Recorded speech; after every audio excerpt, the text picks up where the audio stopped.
recording. That's brilliant. So I'm delighted to introduce John Perry. We did debate whether we should ask John to delay until after the election. So we set this up before the election. The election was called. And then we knew that immigration, and particularly immigration and housing, was going to be an attack line for the Conservatives, and now taking a profile with reform. So we just felt this was really important, and we should carry on with this. So to introduce John, he's too modest to say this, but I think he's one of the most influential housing thinkers of my generation, which is why I'm delighted to have John here. Um, in terms of his experience, he's been very close to the centre of decision making in the Labour Party, having worked for both John Battle and John Healey as well. If you Google John, you'll come up with an extensive list of pamphlets and books that John's written, including the UK housing review, which is kind of a key document for all of us. And I've got saved, and I need to make some time to read this. Because we are in the election and John's employed by the Chartered Institute of Housing, he's asked me to make very clear that he's speaking in a personal capacity rather than on behalf of the Chartered Institute. So the way we plan this is that John's got some slides, so we'll let John work through that. I've got a couple of questions, and I've warned John I might divert a bit away from housing and immigration as we've got him on the call, and then just throw it open to the kind of chaos of people raising their hands and also kind of putting stuff in the chat. So we'll try and deal with all of your questions as well as we can do. So over to you, John. Thanks very much, Andy. I'll share my screen, and does that work out for everybody? Oh, hang on again. John, it's working perfectly for me. Okay, here we go. Good. Well, I thought I'd talk about, obviously I'm talking about migration and housing. I thought I'd start off talking about the political issues, you know, what voters think, although probably you're better equipped than I am to talk about that in many respects. I talk a bit about the economics around migration and how migration affects housing need. And then probably the sort of second half of what I'm going to say is about the hostile environment and how it affects migrants in relation to the housing market and to social housing. And finally, what Labour might do about it. So let's start off by looking at voting intentions, or voters' interests in migration. As is commonly known, interest in migration as an issue tended to fall quite sharply, but it's risen again, and I suspect that's because of the small boats issue and the big play that the Conservatives are making on that. But there has been an interesting shift in attitudes, so that negative attitudes have tended to decline over the longer term, and positive attitudes towards migration have increased. So we're in a less negative climate now than we were perhaps at the time of Brexit, and there is a clear split on party lines, so that for the Tories, migration is by far the biggest issue, whereas for Labour voters it's a relatively minor issue and it's less important, for example, than housing. So I think that is quite significant. But I think there's a sort of warning in the background here. If you look at voting intentions of young people in Britain, their voting intentions are clearly towards Labour. But the graph on the right shows voting intentions in France, where young people are opting strongly for right-wing parties. And the explanation for that, I'm not an expert on this, but I understand the explanation is largely to do with shortage of housing for young people and the fact that the migration is blamed for the housing shortage. So I think there's a sort of warning there really for us that at the moment, you know, we've won a lot of these arguments, but there's a danger that they could swing the other way. And I suppose one reason why interest in migration or concern about migration might have increased is that because migration itself has increased very sharply since the decline around the time of the COVID pandemic.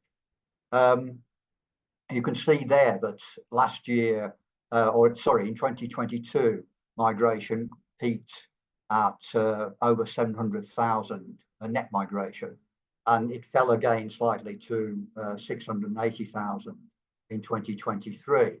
But it is still a very significantly higher levels than it was a few years ago. I suppose in the popular mind, this is due to asylum seekers, and it's not.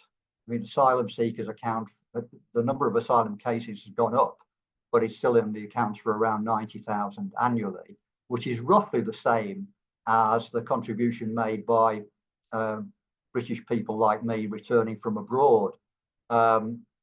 So, you know, the real explanation is the secret workforce that the Conservatives have introduced to plug gaps in the UK economy, especially since Brexit, when there's been a huge increase in numbers of non-European migrants. So,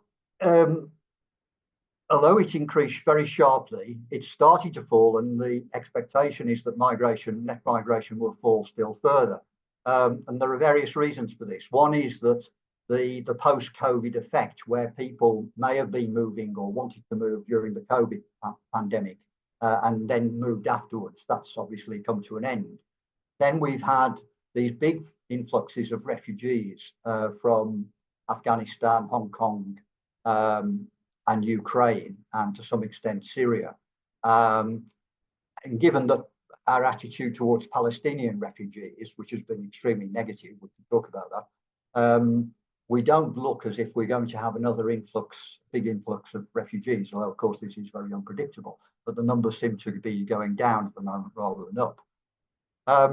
Emigration will tend to go up. It's already going up, and it will go up further as short-term workers and students who came after the pandemic leave, and the government is restricting work visas. So the charts there shows a decline in the number of visa applications that are taking place, which is obviously going to have implications, which we'll talk about.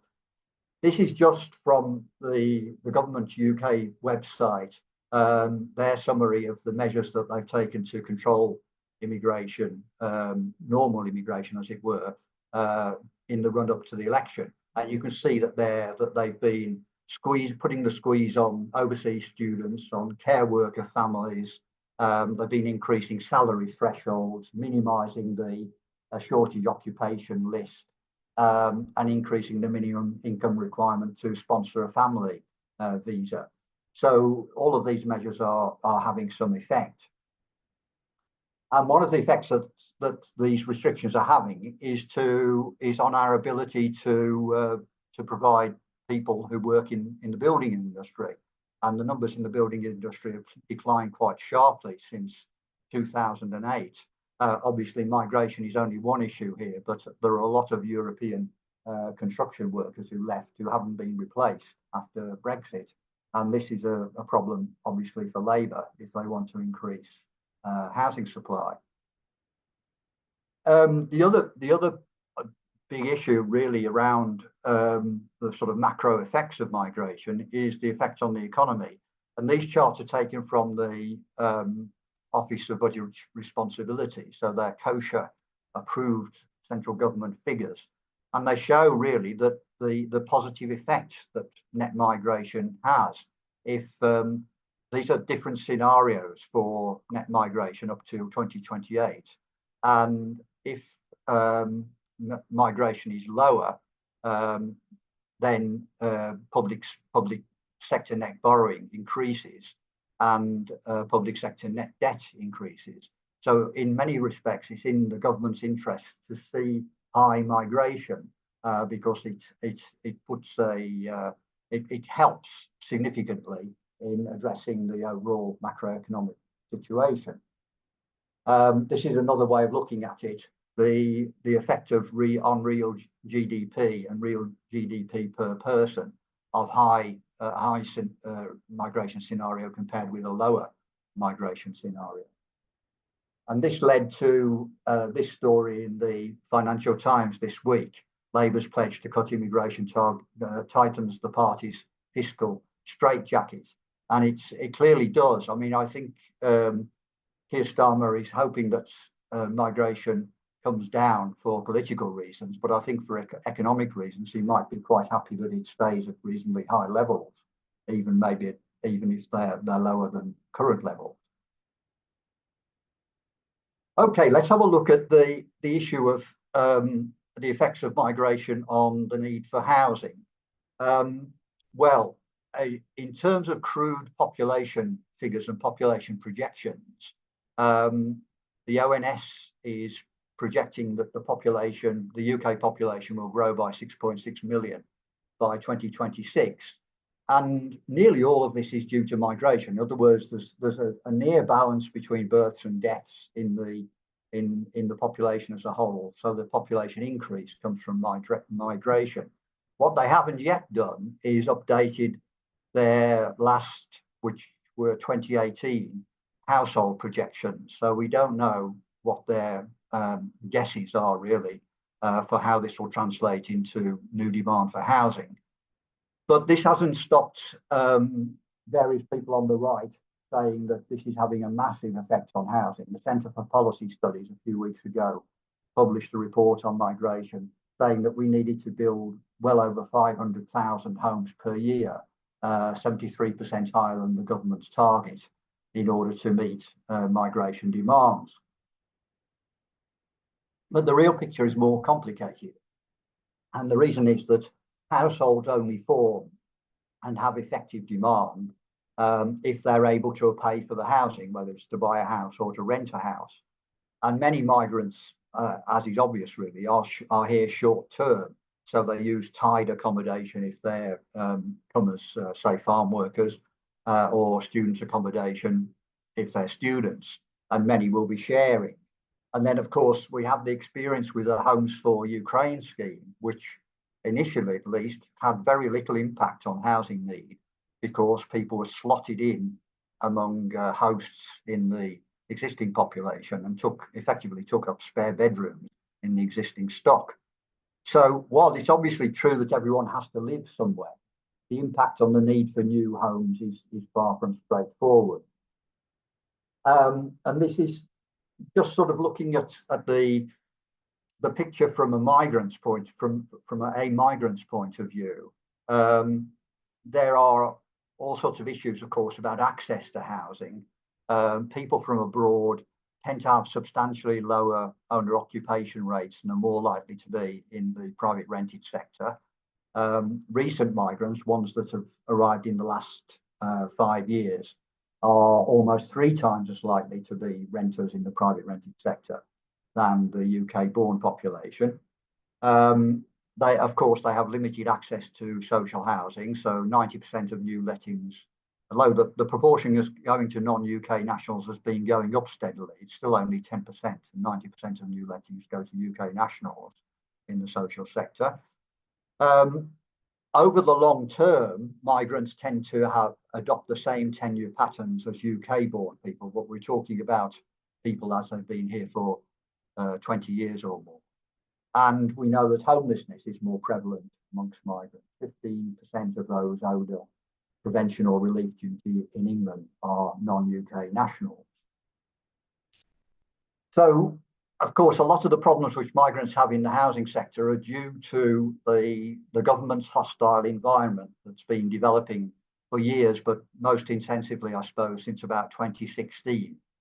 So we know that many housing authorities adopt a residency qualification or low connection local connection qualification for social housing. In the private rented sector in England, but not yet in Scotland, Wales or Northern Ireland, right to rent checks are required and act as a barrier to access and a source of discrimination. There's insecurity because of the constant need of migrants to prove their entitlement to housing or health or whatever services. There's the phenomenon of no recourse to public funds, which I'll talk about, which denies people access to social housing and benefits. There's homelessness amongst recently approved refugees, which we'll talk about.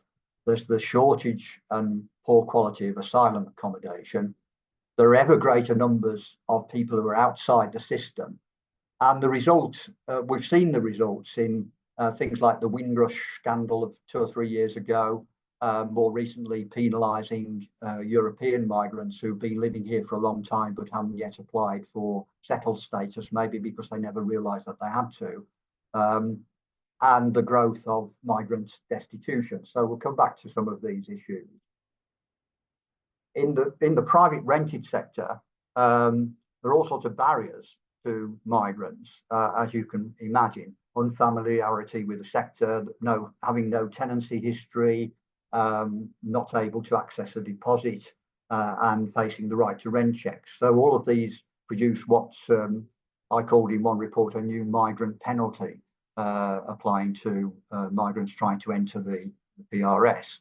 Once they're in a tenancy, there's various reports showing that they're likely to experience poorer conditions with less response from landlords. A Generation with Rent report that was published a few months ago said every point of navigating the PRS from the beginning of a new tenancy, during a tenancy, and after a tenancy has ended was fraught with challenges and difficulties for migrant private renters. And then another problem is the people who are facing having no recourse to public funds, which means they've got no access to social housing or to benefits, and can only make limited use of the welfare state. And we don't know how many are in this situation, but we know that millions, because 2.5 million visa holders have no recourse to public funds. Of course, many of those don't need to have recourse to public funds, but if they lose their job or their income goes down, as happened to many during the pandemic, it affects them considerably. Asylum seekers have no recourse to public funds and only get minimal support. And large numbers of irregular migrants, nobody knows what the figure is, probably at least 800,000 undocumented people in the UK, maybe more than 1 million, have no recourse to public funds. So we're talking about at least 3 million people in the UK who can't access social housing or benefits. Where asylum seekers come and they get their claims are approved, and more than half of the claims are approved, they become refugees and get the ability to stay in the UK on a longer term basis. But they still face considerable housing issues. We've had 200,000 Ukrainians come to the UK since the war in Ukraine began, and homelessness amongst Ukrainians is so far limited, but it's reached 10,000 households, and that's probably an underestimate. 27,000 Afghanistan refugees have arrived, less homelessness, but more pressures on temporary accommodation because they tend to be large families. Clearing the asylum backlog resulted in a big increase in refugee homelessness. And the fact that refugees only notionally get 28 days notice to leave asylum accommodation causes enormous pressures. So we've seen this big growth in homelessness amongst refugees who are leaving asylum accommodation, get usually much less than 28 days notice, and then can't find accommodation in the private rented sector. And of course, we've got a big crisis in providing asylum seeker accommodation for those whose claims are still being processed. And one of the reasons is that the government allowed a big backlog of claims to develop, so that although the number of asylum seekers has grown, the backlog has grown more quickly. And this, of course, means that these people are stuck in asylum support accommodation because they can't get housing outside the asylum system, or the majority of them can't. And we know that conditions in asylum accommodation are terrible, frankly. Numbers have grown rapidly from 48,000 accommodated in March 2020 to 100,000 now. Around a quarter of them are in London. There's a significant proportion still in hotels. The Home Office is trying to move people out of hotels because the cost is so high. But in fact, because of the level of demand, they're not succeeding in doing that very quickly. We've got competition between the providers of asylum accommodation, and local authorities are looking at the same stock to meet their temporary accommodation needs. So there's a huge issue about standards, as this report by Refugee Action a few months ago highlights. And we know that Clear Springs and the other asylum accommodation providers are raking in huge profit from this system, which frankly is a disgrace. Here's one of the Clear Springs properties. They've recently taken over RAF Wethersfield, where there have already been several asylum seeker suicides. We successfully fought off one attack on standards that occurred at the beginning of this year.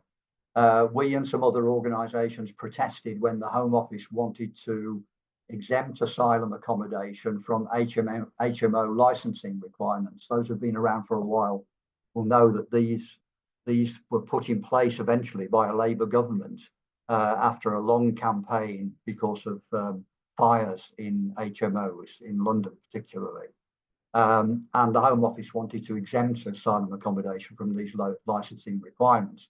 So we joined with others to campaign against this, and I gave evidence or was due to give evidence in a judicial review on the case. When the Home Office caved in, they realised they weren't going to win. So that's one minor battle that we did win. But of course, the whole small boats crisis has put asylum seekers in limbo. Small boat arrivals in 2023 were nearly 30,000, but very few of those who have arrived have actually been removed from the country. And an increasing number of those who are arriving aren't being admitted into the asylum system. So, because in theory, they're going to be sent to Rwanda. So we have about 50,000, at least 50,000 people who are in limbo. They're not in the asylum seekers system. They are asylum seekers really, but they're not allowed to make claims, or their claims aren't allowed to be processed. And this figure could be as many as 150,000. We simply don't know. And this is a problem that will have to be picked up by the next government, clearly. And, large, increasing numbers of these people are being held in detention, again, in ex-RAF bases and so forth. So core homelessness is increasing, and this combination of immigration policies are one of the reasons for this. Core homelessness is a measure that's being devised at Heriot-Watt University and is used by Crisis in its homelessness monitors that it produces each year, and it shows what is estimated to be the real picture of homelessness in Great Britain. People are becoming asylum seekers are becoming destitute and homeless, and becoming an approved refugee isn't a key to getting accommodation, and many refugees are homeless. So the combination of the various different hostile environment measures that I've mentioned is adding greatly to the numbers of in-core homelessness, and this means that numbers of destitute people in the UK, which are enormous, 3.8 million people are estimated to be destitute across the UK. Part of this is due to the hostile environment, with more than a quarter of that number being people from abroad. So what might we do about it if Labour wins the election? Well, we can talk about this. I jotted down some points that I think we might hope that they would at least consider. Perhaps on the small boats issue, the worrying silence about providing alternative safe routes is of great concern, and it would be an enormous step really if safe routes were created so that people didn't have to use small boats. And I think tackling small boats is more than just tackling the people who are running the boats. Hopefully we can get Labour to end the use of barracks and barges and other types of substandard accommodation. It's going to take a while, but these forms of accommodation are not just poor, but they're also extremely expensive. We must ensure that all migrants from abroad are included in any measures to end rough sleeping and help victims of domestic abuse. And we must try and end destitution as a weapon as part of the hostile environment. We want to get people who've been excluded from the asylum system back into it to avoid destitution. And I think a big task that will take a year or two or more to carry out, but a big task and a huge difference will be made if accommodating asylum seekers were handed back to local authorities, as it was under the last Labour government. Then on the issue of refugees, the Homes for Ukraine scheme has been a tremendous success. It slotted 200,000 people into the existing housing stock.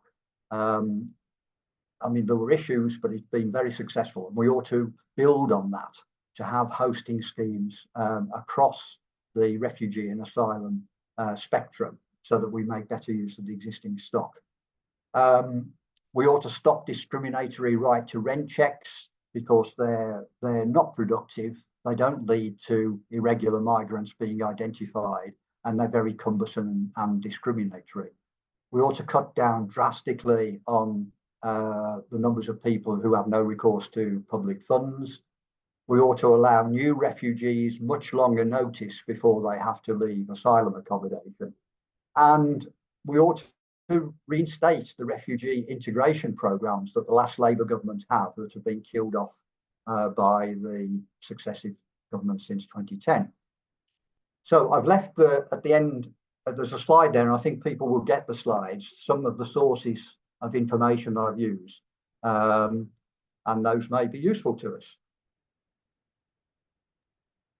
And I'll stop sharing my screen now and hand back to Andy. Yeah, huge thanks, John. We knew we were going to get something good, but we didn't know we were going to get something that good. So, John, what the politicians are doing is reducing people to numbers. They're kind of taking away their humanity. And what you've done in your slides is kind of reintroduce humanity. How do we try and bring humanity back into the political discourse? That's a very interesting question. I mean, that's the problem, isn't it? That I think that even under, I mean, we had a lot of criticisms of asylum policies under Labour when, for example, David Blunkett was Home Secretary. But at least we did have the human side as well. We had refugee integration programs. We had, community cohesion projects. And one of the reasons for saying that it would be good if local authorities were handling asylum accommodation is that when this happened before, it was done on a contractual basis, but effectively local authorities used the profits from the payments they were getting from the Home Office to create facilities in local communities that benefited those communities as well as asylum seekers. And I think we need to get back to that, where we see asylum seekers and refugees as assets in the community, not as subhuman people. Yeah. Small boats issue. And I think handing asylum accommodation back to local authorities, it would be a huge step. But on the other hand, we're spending enormous amounts of money here that could go to local authorities in order to tackle this problem. That might be a big step in the right direction.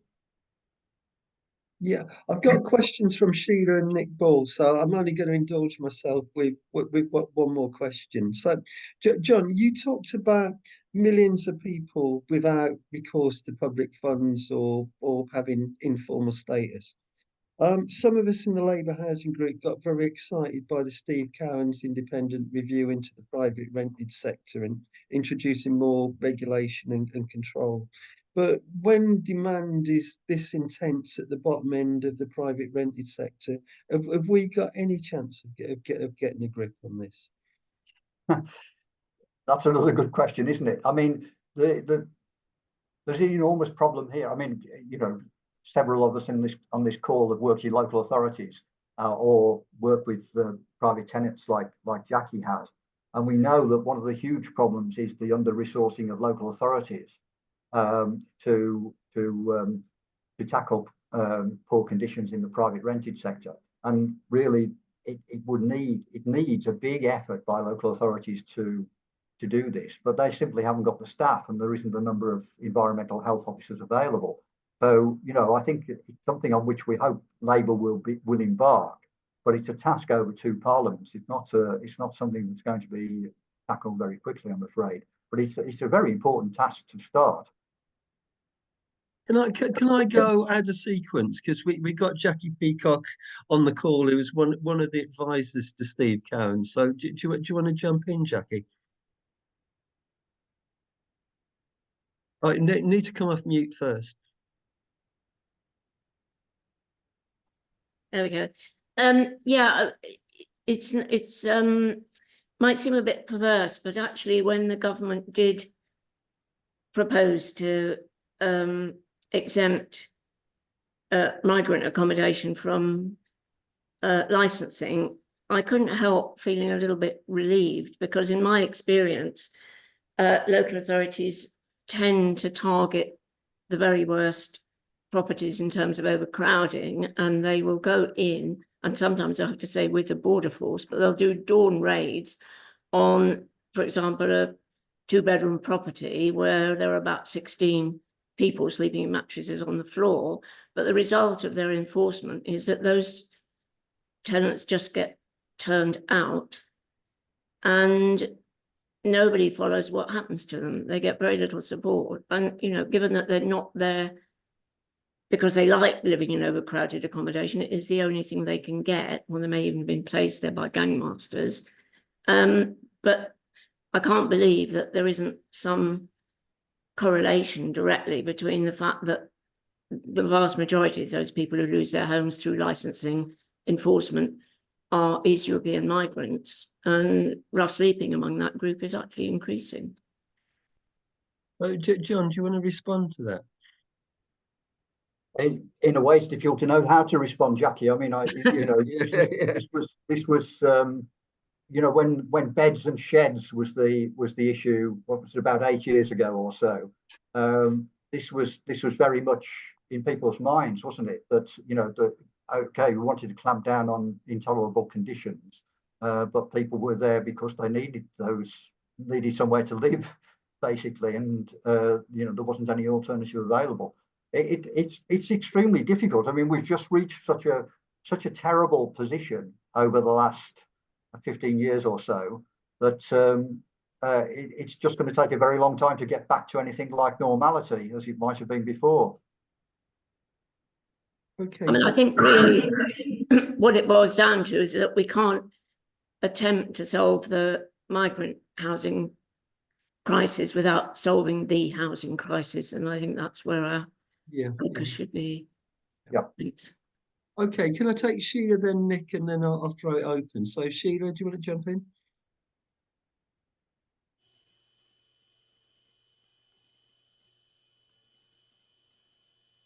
Hi. Yes, I was just going to follow that up, that point really. There's a fantastic group that has looks after asylums, refugees in the northeast, called Tyneside Welcomes, and they're one of the partners for the Home Office that support families. They put in an absolutely enormous amount of work to supporting the families that come to the northeast, mostly from Syria, but other parts of the Middle East mainly. And their huge problem in finding accommodation for them at the end is really hampering their desire to support more families.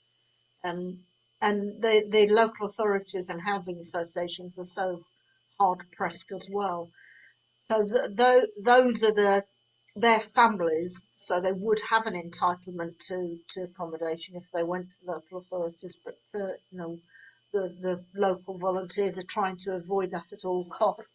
And I think that's a fairly recent picture, that local authorities in this region and the housing associations are so hard pressed. So it's just another thing to add in. John? Well, I mean, I try to put in one or two positive parts of the picture as I was speaking. I do think one of them is Homes for Ukraine and the experience with that. I know there were tremendous problems at the beginning, but overall it's been an enormous success. I mean, 200,000 people have been absorbed into the housing stock, what's the size of a medium-sized town, without incredible stress. And you know, obviously that scheme was sweetened by the payments that were made by DLUC to families, or through local authorities to families, in order to do hosting. So there's no reason why a big hosting scheme shouldn't be put in place. There's obviously it's not going to be cheap, but we've shown that it can work, and it does use available accommodation. It uses spare bedrooms in people's homes, and it helps to overcome this you know, this horror that some people have got of migrants, because they can be absorbed into the normal community and build normal relations. So, you know, there are, as you said, Sheila, there are already hosting schemes, but they're very small scale. There are a lot of them, but they're very small scale, handling, you know, 20, 30 people each or something like that. But you could see that being rolled out on a much bigger scale, as it was for Ukrainian refugees. And that being potentially quite a big part of the problem, the solution to the problem, given that we're talking to a large degree about single people who could be slotted into people's homes.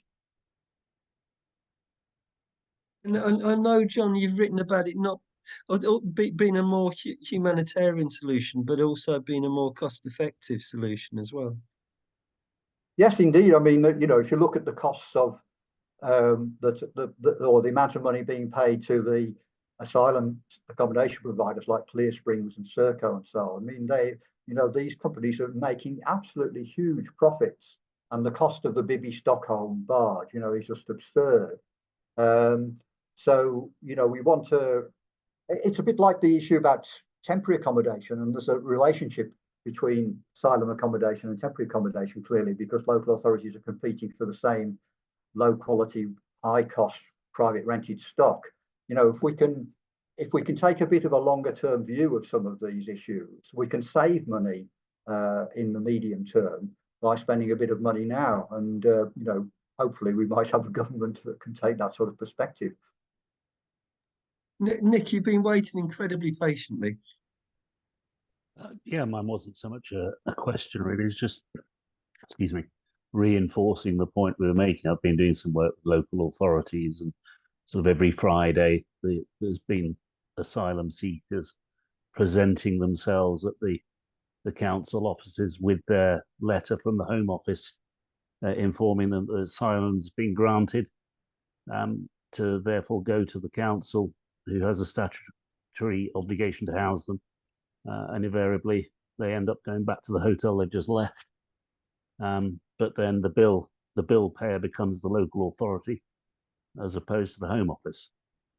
So that disconnect between central and local government is obviously just exacerbating the situation enormously. Yeah, John? I agree entirely. And I, you know, I suppose a lot of the people aren't classified as being in priority need, although they may be if they've got some mental health issues. But nevertheless, I mean, the downside from the government suddenly realizing that it had to tackle the backlog of asylum claims was that people's claims were approved and then they became homeless, and local authorities are picking up the consequences. Kevin? And then Alison. Thank you, Andy. I think a lot of this problem goes back to the excessive use of right to buy, in which lots of council housing was sold off. But unfortunately, from the sale of the housing, the money wasn't always put back into building like for like, so the stock levels went down. So I think from a personal observation, what needs to be happening is there needs to be a greater building of council housing to replenish the stock, not just council housing, but also housing cooperatives, housing associations as well, to offer a full variety of stock to people. So there's that variety, there's that support there that comes with different types of housing for different people with different needs. And I also think that also on top of that, there needs to be a rejuvenation of the decent home scheme, whereby council properties that can't be let out can be actually improved so that they're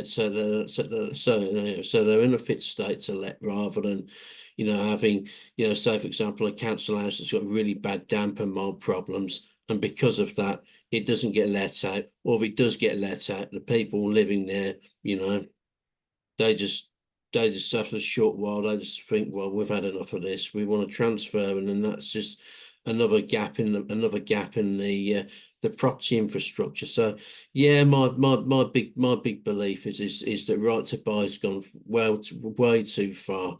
It's depleted the stock, it hasn't been replenished adequately, and we need to address that issue first and foremost, so that people who need housing can get it, and they can get housing that's affordable. It's not going to put them in a position where they're having to rent off, unscrupulous private landlords who, use Section 21 no fault eviction notices and all these other horrid things that come with that. So yeah. So, John, Kevin's predicted my question, if Alison will indulge us, which is how do we accelerate the delivery of social homes, and how do we protect the social homes we got at the moment, which I think is an obsession for most of us on the call. Well, I think we're all optimistic that Labour will curb right to buy discounts. We know they won't stop the right to buy, even though it's been stopped in Wales and Scotland. But I think they'll curtail discounts, and this could reduce right to buy back down to 2,000 to 3,000 a year. And if they allow local authorities to have full access to receipts and change some of the rules about how they spend the money, that will go, I think, a long way. I mean, not as far as if right to buy was stopped, but it will go a long way towards diminishing the effects of right to buy. I mean, half of the loss of social rented homes since around 2012 has been because of the conversion of properties from social rent to affordable rent, and that's more or less stopped. And obviously, we want that not to happen again. And then they've really got to boost social housing investment. And what we've been saying to Labour is what you've got to do, given that there's supposedly no more money, is to drastically reconfigure the Department for Levelling Up and Housing and Communities capital programme, because the department spends between 6 and 8 billion pounds annually in capital, but only 2 to 3 billion of that goes into the affordable homes programme, and the rest of it is going towards propping up the private market by and large, with help to buy, the housing and infrastructure funds and various other funds. So I think an incoming Labour government, given that the current affordable homes programme is coming to an end soon anyway, needs to drastically reconfigure the department's capital spending, and can do a lot to boost social rented production in that way. And clearly, I'm sure Alison will say, and others will say, it's going to take a long while to get back up to decent levels of output of social rented new build anyway, because of the state of the sector and the demands on investment in the existing stock. But I think if Labour took the existing programme in that direction, it would make a big impact initially. Looking after the existing stock, John? Well, yeah, I mean, we've got this enormous problem, haven't we? That we've not invested in tackling, or not invested in serious money in investing in tackling net zero carbon, which is a shared objective supposedly between the parties. We've got local authorities and housing associations with enormous building safety costs that they need to face, and we've got the prospect of, quite rightly, an enhanced decent home standard. So, all of those are putting enormous pressures on landlords to invest in the existing stock. Something else I might mention actually is that we've been doing some work with Steve Partridge on what would happen if you revisited the local authorities 2012 debt settlement, and if you did and corrected for all the things that have gone wrong since then, you could substantially boost local authorities' ability to invest both in existing stock and in new build. So I think there are things Labour could do immediately without having an immediate impact on public spending. So we'll see if that happens. Yeah, a review of the debt is music to our ears, because this is something we're trying to interest Angela Rayner's team in. But Alison, you've been incredibly indulgent of us. So jump in. Well, hi, John. Hi, Alison. Bloody hell, it's a bit different. It's sort of, I'm just thinking about how we were thinking about housing in 97 compared to how we're thinking about housing now. And I don't know if it's just my age, and I don't think it is. Hope for genuine and, sustained and noticeable improvement in the living conditions of lots and lots of people seems, thin on the ground at the moment, because we're not ramping anything up because everything's stopped. We're going to have to turn around some enormous tankers, to use that terrible analogy. And I was just thinking earlier, you were talking about if we had local authorities doing more and moving stuff out from other agencies back into local authorities. And I'm thinking of my local authority where, there's nobody left. There's nobody left. We haven't got enough planners to get, planning decisions made in any, reasonable amount of time. One of the things that struck me most from the Grenfell inquiry was the testimony of the bloke who'd worked in building control all his life, and how he used to work in a department with 70 people in it, and now there were 3. And actually, that's why things go terribly wrong. And I was just thinking about skills actually to reignite the sort of local authority sector in terms of, whether that's in strategic housing or more direct delivery, or in, as Jackie says, in environmental health, because again, that environmental health has been absolutely sort of stripped bare, which led me on to think, do you get the sense that anybody thinks this can be fixed, or that this is the new normal and we might make it a bit better? And I want a bit of hope, John. I'm having a bad day. It's So difficult can to you give be us hope? very optimistic, isn't it? I must admit. I mean, just on your point about planning officers, I mean, there was another story in the Financial Times only a few days before the one I put on the slide, which said that the number. I think Labour, is it Labour that's promising to recruit 300 new planning officers, and they showed a chart. They had a chart showing that this would actually only get us back to the position of a year or two back. It wasn't, because the exodus from the planning system has been so great. Although I guess, at least in planning, that's one area where there are people in the private sector, although it's going to cause, it's going to be costly to bring them into working for local authorities. But I agree with you on issues on areas like building control and environmental health. There's a massive skill shortage which we've got to address. James.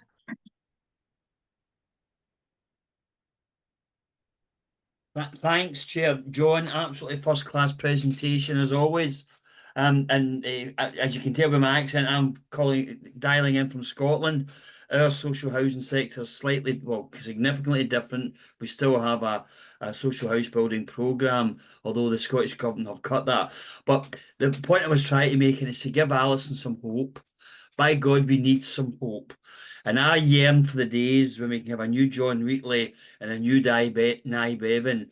We know, and John will confirm this, and everybody on this call will know, that an investment in social housing will have huge benefits to the general economy of the country. And it will take time, but by God, we need that commitment from our party to stand up and say enough is enough, and we will put the resources into this, no matter what the mechanisms are, because we can resolve this if we have the commitment and we have the passion. We've done it before. Homelessness is off the Richter scale in every community in the land, but we know it's a policy choice.